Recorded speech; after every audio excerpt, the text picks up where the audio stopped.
This podcast covers section 6.3 and 6.4 of the thermochemistry chapter, and the topics are Hess's law and the enthalpy of formation.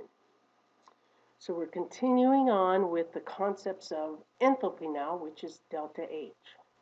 Okay, so Hess's law is defined here in this slide, and it says when you're working with a reaction and you're going from reactants to products, the change in the enthalpy is going to be the same whether you do this in one step or a series of steps.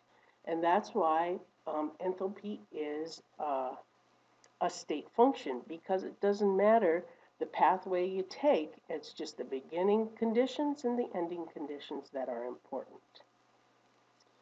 Okay, so here is an example of a reaction of nitrogen reacting with oxygen to produce nitrogen dioxide, and it shows in one step delta H being 68 kilojoules. So this is an endothermic reaction.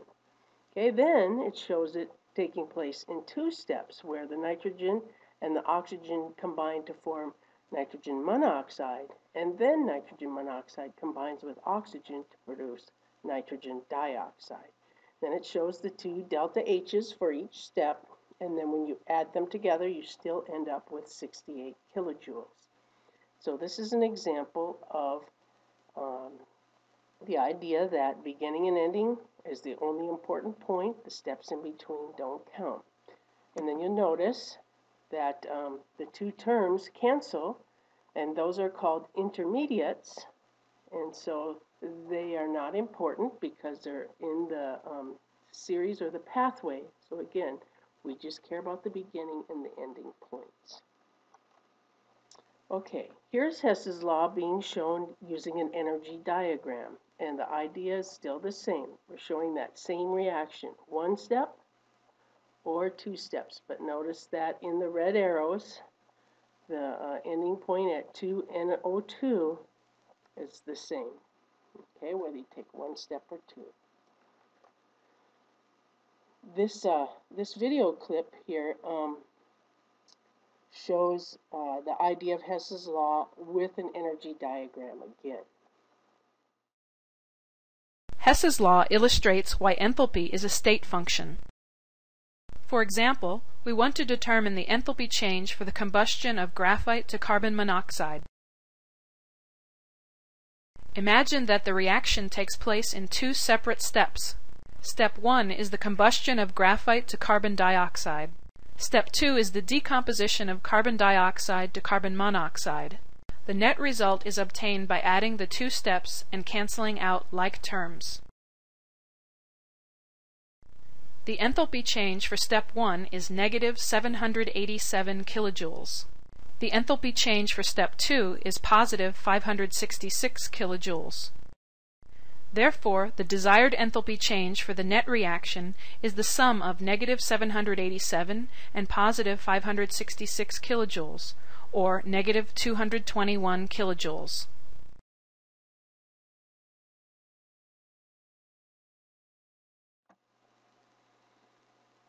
Okay, so in this slide now, we're going through the rules of working with Hess's law, and if you are trying to find the delta H for an overall reaction using several different reactions, you may have to reverse the reaction, or you may have to change the quantity at which the reactions are working at. You might have to double the reaction or triple the reaction. And if that's the case, then you have to do the same thing to the signs of delta H.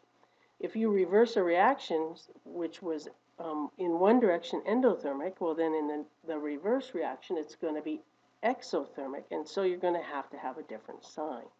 And the same holds true with delta H being multiplied by your coefficients being multiplied by an integer, because enthalpy is an extensive physical property. It depends on the amount of material present.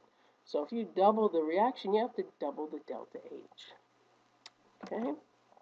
So here's an example of a problem in which you're given two reactions and you're trying to create the overall reaction and calculate delta H for that overall reaction. Okay, so yeah, the trick to solving these now is to look for where your substances are. For example, in the given reactions at the top, NH3 is in the reactant side, but in the reaction you're trying to create, NH3 is in the product side. So by looking for your substances and where they are, that'll help you determine whether you have to keep the reaction in the direction it's flowing or whether you have to reverse the reaction. Okay, so we're going to solve this problem here in just a second. The next slide just gives us some problem-solving strategies. Okay, they encourage you to work backwards from the required reaction. So that's what I was saying. Look for where your different substances are so that you know how you're going to manipulate the reaction, whether you're going to flip it or whether you're going to double it or whether you're going to have it. Okay, so that's kind of a little strategy to look for when solving these kind of problems.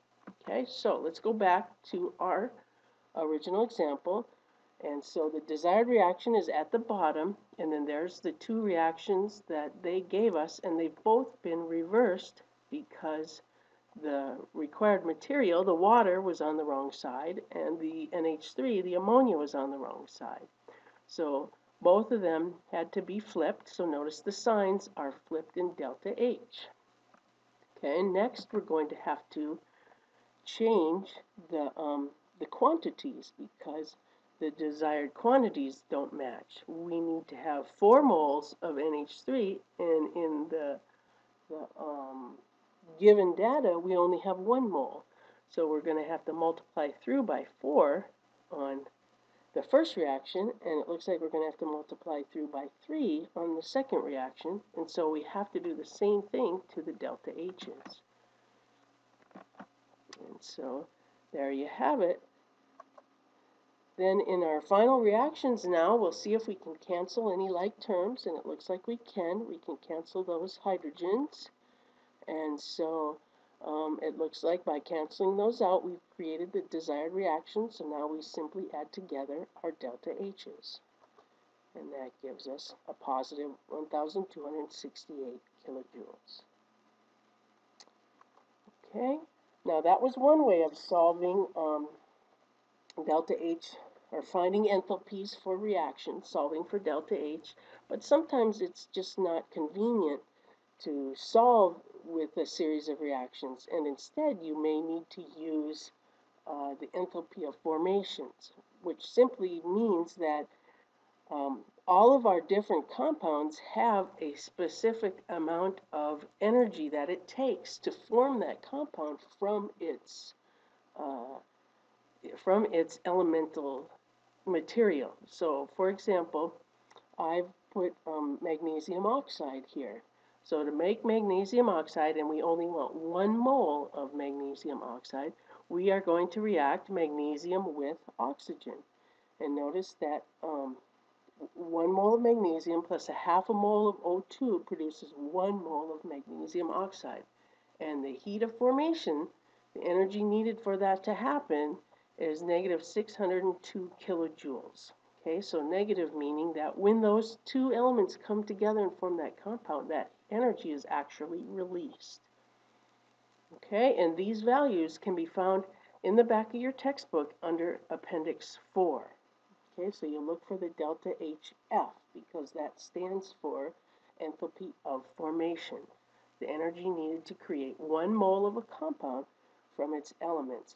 And the elements all have to be in their standard states. And that's what the little circle, the little, let's see, what do you call that? Prime, I want to say. That's what that little circle is standing for. Okay? And so the idea of standard states are for a compound, okay, the gas has to be at 1 atm. If it's a solution, the concentration has to be 1 molar. And then pure substances are considered your liquids or solids. Okay, and then for an element, okay, it has to be in its standard state at 1 atm and 25 degrees. So for example, nitrogen, which is a gas at 25 degrees, uh, is shown with the G symbol there, and then potassium at 25 degrees is a solid. And so these are the standard states for those two substances. Mercury at 25 degrees Celsius would be a liquid. Bromine would be a liquid. Okay, so that's the idea there for the standard state conditions. Okay, now this diagram is showing the idea that it takes energy to break bonds, and then it takes energy to make bonds. But sometimes the energy is released, other times the energy is taken in. And so this schematic drawing is just showing that methane and oxygen react together to produce CO2 and H2O. And then the overall delta H for the reaction is negative 891 kilojoules. Now, don't be misled by that example above there, because technically you have to remember that you want to do products minus reactants, and that's what they're doing. They're just not showing it as the products being added together and then subtracted from the reactants. So I'll show you that in a specific example so that you can see exactly what I'm trying to say. Okay, now here's our strategies as a reminder. When the reactions are reversed, you have to change the sign, and if you multiply the reaction by a whole number integer, you have to also multiply delta H by that. So that's your Hess's law review. And then we also have a review for calculating heats of formation. Okay, so we're going to insert a slide to show the practice problems. Okay, and so for Hess's law, I'm going to insert a slide here and show you a practice problem. Okay, and then here's the review for the enthalpy of formation.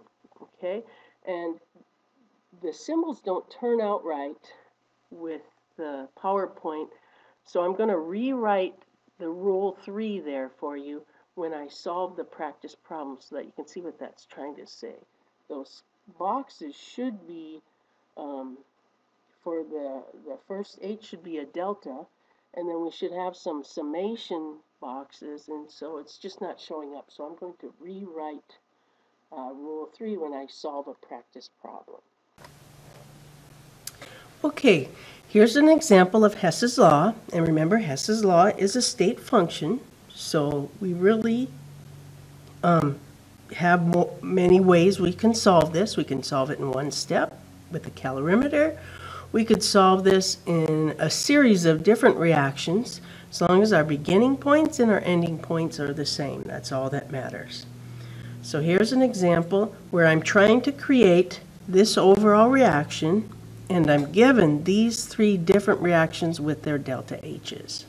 Okay, so the technique to solving these is to look for your substances, your materials. Where are they in the reaction? So I'm looking for my CLF. It's here, so it's on the correct side. I'm looking for my F2. Okay. Oh, there it is. It's on the correct side. Okay, reactants. Okay, and then my ClF3.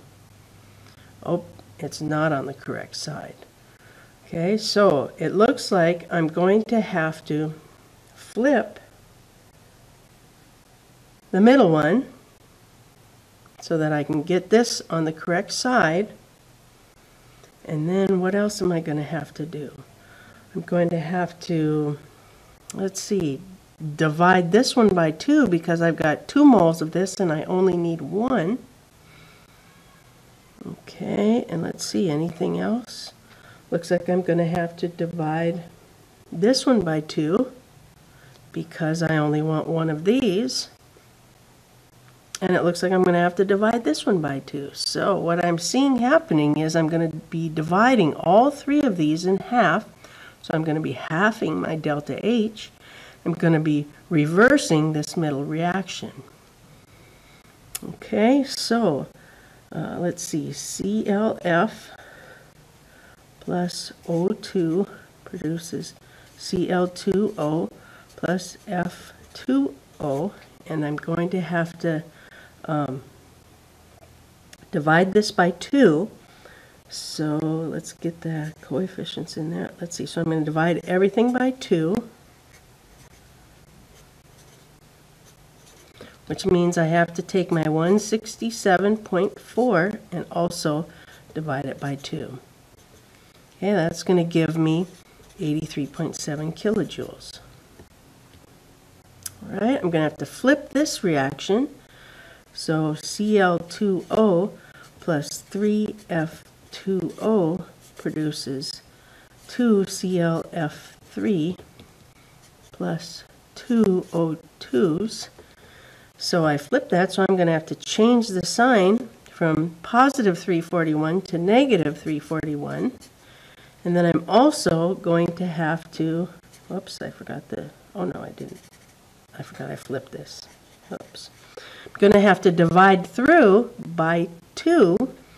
Okay, so divide by 2, divide by 2, divide by 2, which means I'm also going to have to divide this by 2, which gives me negative 170.7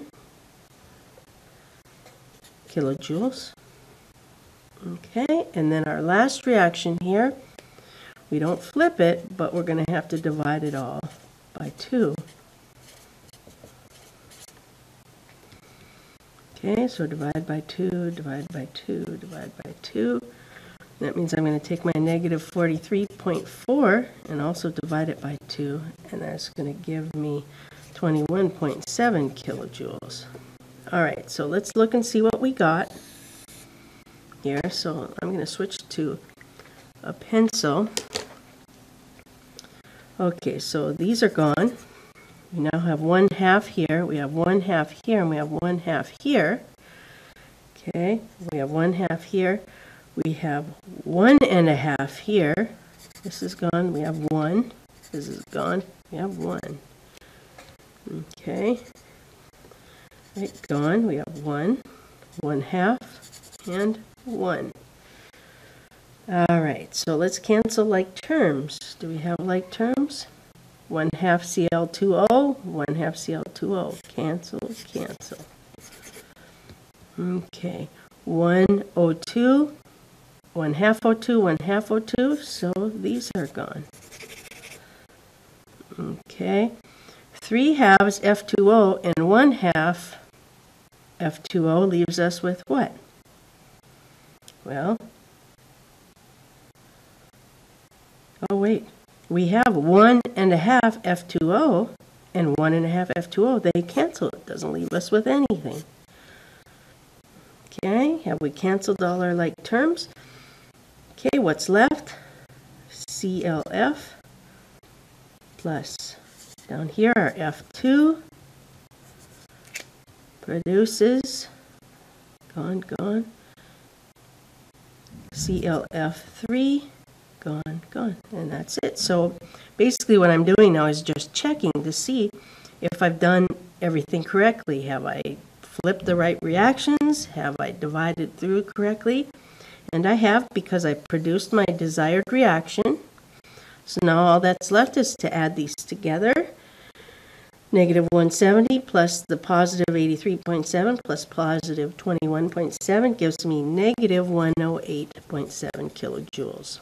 So the delta H for this overall reaction right here is negative 108.7 kilojoules. Okay, and that's solving using Hess's law. Here's an example of an enthalpy of formation. Okay, and so I'm going to insert a slide now to show how to get this solution, and then I'm going to do another example problem for you. Okay, this is an example of calculating delta H for a reaction using the enthalpy of formation for all the substances involved in that reaction. And we get the data, we get the delta H of formation values from Appendix 4. Okay, now before I start, I told you I would write that reaction or that equation again because the symbols didn't work out right in the PowerPoint. So this is the mathematical relationship. To get the enthalpy of the reaction under standard conditions, okay, you add up, so that's the summation here, you add up all the heats of formation of the products in their standard states, and you subtract from that all the addition of the the reactants, heats of formation in their standard states. So it's product values minus reactant values. So I'm going to go to Appendix 4 in the back of my textbook, and I'm going to find all the delta H formations for all of these substances. Okay, and so this was from the exercise in the slide, and so I'm going to show you how the answer was negative 368, and then I'm also going to solve a second one for you. Okay, so let's begin with A. So the products here are sodium hydroxide and hydrogen gas. Both of these are in their standard states. Okay, so I go to Appendix 4, and I see that the sodium hydroxide has a negative value of 470 kilojoules. And there's 2 moles worth, so remember we have to consider the coefficients. Okay, so maybe I should have indicated that in our reaction up here. Maybe should I put C for coefficients? Okay, I don't know if that helps or not, but we'll see. Okay, and so negative 470 times 2 kilojoules per mole, okay, plus the heat of formation for hydrogen. Well, now hydrogen is an element, so we don't form elements. Okay, we only form compounds. So the heat of formation for any element in its standard state is going to be 0. So that's 0. We add those together, and then we subtract the heat of formation of the reactant. So now I'm going to my reactants, and again, there's an element, and we know that's going to be 0. Okay, so let's just get our water. We'll just automatically add 0 for our sodium here as an element. So I look up in Appendix 4, I find H2O as a liquid, because there's also H2O as a gas, and I see that the value is negative 286 kilojoules. Okay, so then I multiply through, I get negative 940 minus a negative 572 minus a minus gives me my negative 368 kilojoules per mole. And that's how you get that value. Okay, same thing for the second reaction, B. Okay, we do reactants minus products. So I do these first.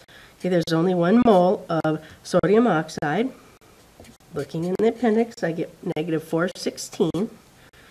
Okay, there's 1 mole of carbon monoxide, negative 110.5. Okay, and then I subtract my reactants. There's the element, so that's 0, plus 1 mole of carbon dioxide, which is negative 393. Okay, add together, I get negative 526.5 minus, add together, that's pretty easy, minus a minus, and so my total value is negative 133 kilojoules. So this is the second way of solving for enthalpy of a reaction by instead using heats of formation instead of your series of reaction steps. And so this ties up the Hess's law and the standard enthalpy of formation section of 6.3 and 6.4. Then in class we'll practice several of these problems.